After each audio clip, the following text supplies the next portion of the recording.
We can now confirm that the supreme leader of Iran, Ayatollah Khamenei, has been killed in the joint United States-Israeli airstrikes. It is official. Ayatollah Khamenei is dead.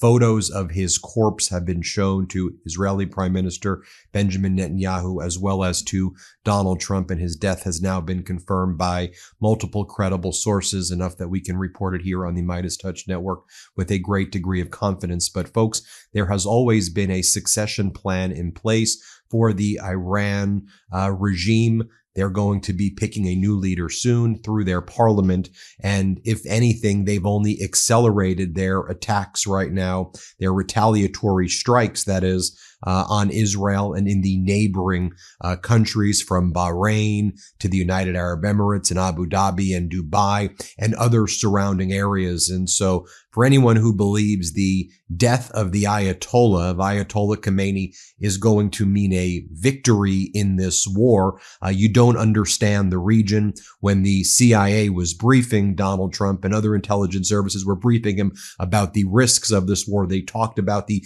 conflagration in the region, as well as the fact that killing Ayatollah Khamenei doesn't just stop the regime. The regime had a succession plan, and there is already, if anything, an acceleration of the attacks by Iran in the region. And as we look, for example, at the Strait of Hormuz, there's more information and data being gathered to suggest that ships are being blocked, and that Strait of Hormuz, if it's not being shut down, it's certainly being impeded right now, which could also have a profound economic impact on our country and the world economy as well.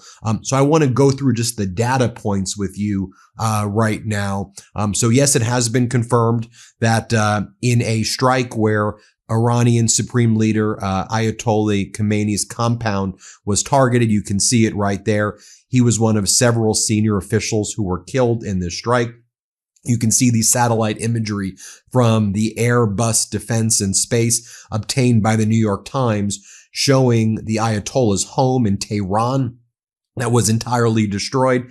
It's believed it was that strike that killed him. The strike occurred during Shabbat and during Ramadan at a time apparently when the Ayatollah didn't expect it was going to take place. That's when the strike took place. He was caught off guard. He was killed right away in the beginning of this war. But major Iranian attacks on Gulf states is ongoing. That has not stopped. Iranians bombing Bahrain and Dubai and Abu Dhabi and the United Arab Emirates and nearby countries as well. And reports of a direct, breaking news folks, reports of a direct impact from an Iranian ballistic missile just hit Tel Aviv in central Israel moments ago. We have that footage as well. Let me show you again. Moments ago, as an Iranian ballistic missile has a direct hit in Tel Aviv. And folks, this is happening right now, of course, following the news that Ayatollah Khamenei has been killed in the joint U.S.-Israel strikes that they're calling Operation Epic Fury. But here on the Midas Touch Network, we are referring to it as Operation Epstein Fury or the Jeffrey Epstein War. Here, play this clip of that Iranian missile that just struck Tel Aviv in Israel moments ago. Let's play this clip. And the Israelis, I think that's what the calculation now is. Regime preservation.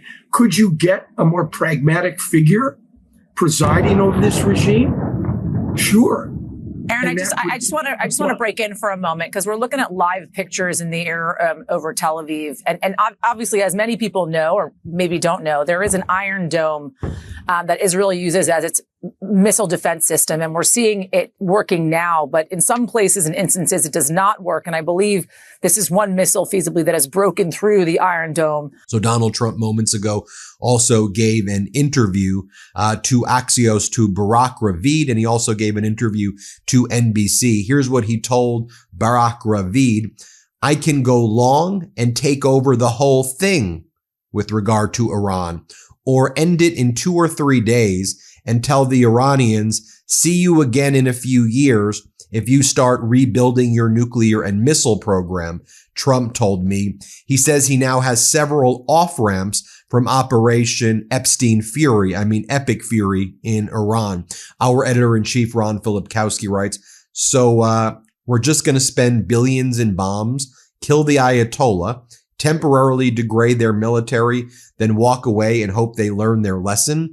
That's the plan. Like, do you understand how the Iranian Revolutionary Guard works and how their succession plan worked? And the Ayatollah gets killed. You know, they just find another Ayatollah who's probably more extreme than that. And then also asked who would replace Iran's supreme leader. Donald Trump told NBC, "I don't know, but at some point they'll be calling me to ask who I'd like. I'm only being a little bit sarcastic when I say that." So Donald Trump, doing jokes, thinks this is all funny as America is currently at war. Share this with you as well. A high-rise building hit by Iranian drone is now full on fire in Bahrain. Here, play this clip. شوف الكلب يهرب الكلب يهرب أمريكا أمريكا أمريكا.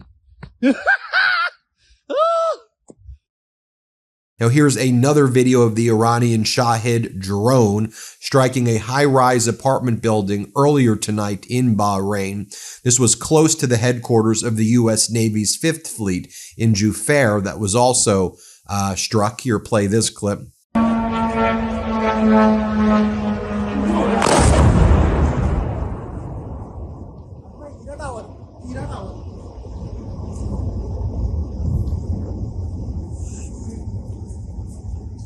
And now it also appears that Iran successfully was able to strike the Dubai International Airport. We have footage after the Dubai International Airport was hit by Iran. Here, take a look at this.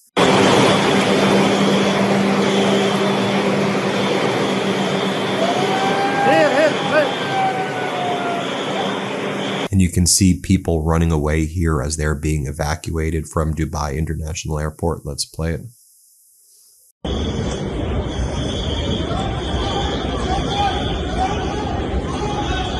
And folks, there are videos of the people in Iran celebrating the Ayatollah being killed. And again, our heart goes out to all of the people in Iran. I mean, the Ayatollah and the regime is repressive, authoritarian, despicable regime, and the people in Iran have been treated brutally by this repressive regime for decades and decades and decades, and they do deserve freedom. At the same time, as an American, the question ultimately is, do we support wars of regime change? Do we want our taxpayer dollars going to things like this, where, for example, as part of regime change, our government in Israel blew up a elementary school, a girls' elementary school in Iran, and killed perhaps 100 little girls today were killed in the area known as Manab. Absolutely devastating strikes right there.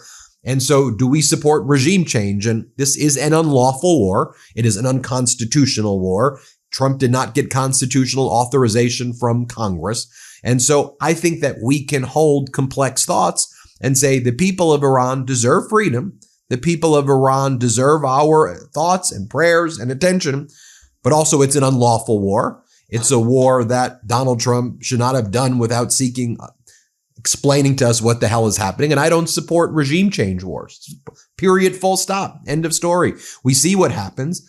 So you got rid of the Ayatollah. There's going to be another one that comes in, and we already see things escalating even since the killing of the Ayatollah. But let's listen to some people clapping because they're hopeful. But Donald Trump's message is he may abandon them in a little bit, that I may just leave. And then imagine what's going to happen if America just does this and leave. Here, just play the clips of the people clapping. Let's play it.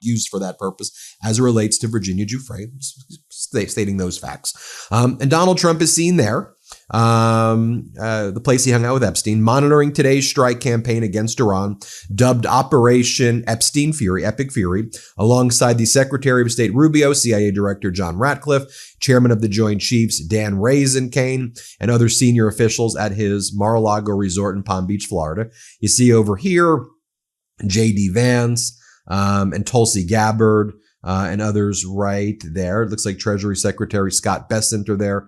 They're watching it over there.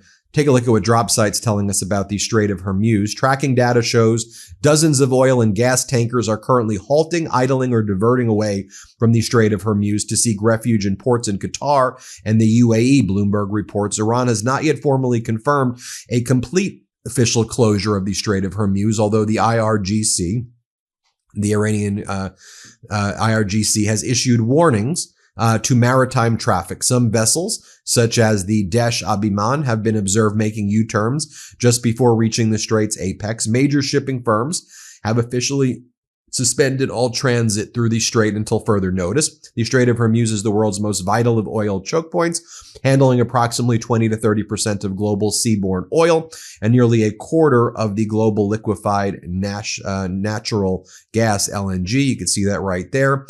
Some other, as the open source intelligence defender account explains, remember, Khamenei is replaceable, and his death does not mean the death of the Islamic Republic.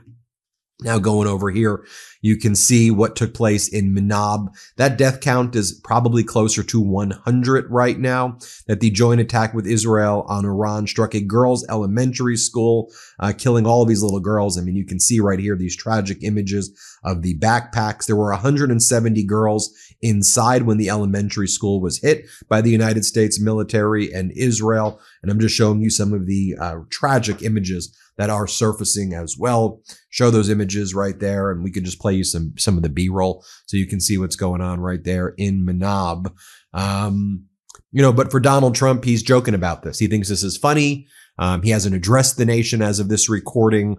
And Iran seems undeterred, even with the death of Ayatollah Khamenei, from continuing the attacks that we're talking about in the strikes, the retaliatory strikes in response to the preemptive strikes by the United States and Israel against its country. All right.